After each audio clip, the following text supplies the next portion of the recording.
ce boulevard de l'Atlantique, il est en pleine transformation. On est sur le lieu où était la passerelle. On vient de croiser des personnes à l'instant, des promeneurs, ceux qui font 1 kilomètre autour de chez eux et puis 1 heure de balade. Et ils nous disent, c'est eux qui se sont adressés à nous, et ils nous disent c'est bien plus sécurisant actuellement. Donc l'ensemble du boulevard est repris, et ça c'est passionnant de voir comment c'est fait. On voit les arbres, la végétation revient, on est en train on voit les voitures qui passent là, qui sont autour de nous.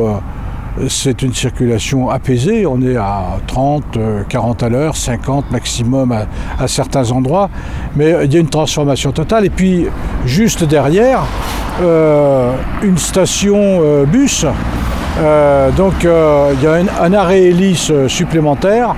On a une entrée au champ qui s'appelle Certé d'ailleurs, qui est directement en prise. Donc c'est une transformation majeure en fait de la ville.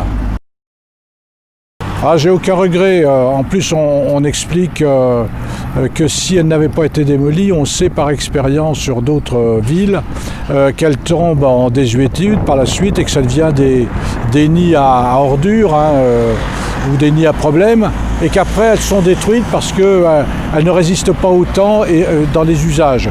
Donc non, il le fallait. Ce qui est sûr, c'est que l'ensemble du boulevard est traité pour les piétons, les cyclistes, enfin tout déplacement autre, et le bus aussi, tout déplacement autre que la voiture. Quant aux voitures, en fait la réalité, certains s'inquiétaient de ça, de venir sur 2 voies différentes, une seule voie donc de circulation dans un sens, elles mettent 3 minutes de plus au maximum dans un jour normal en fait, pour faire le circuit entre le début du Grand Large, là qu'on a appelé Grand Large, du rond-point jusqu'à l'entrée de Saint-Nazaire.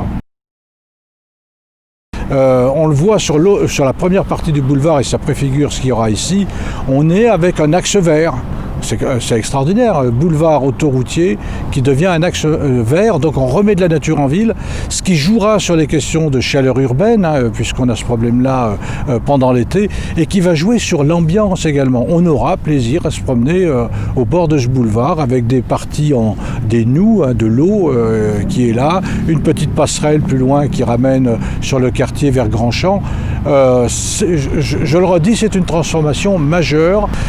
Le chantier devrait se terminer début du printemps. On peut dire que c'est un chantier qui, jusqu'à maintenant, s'est très très bien passé, malgré le Covid qui a arrêté un petit moment, malgré le passage d'une équipe municipale à une autre, qui pouvait freiner un petit peu le chantier. Chantier exemplaire, et félicitations aux entreprises.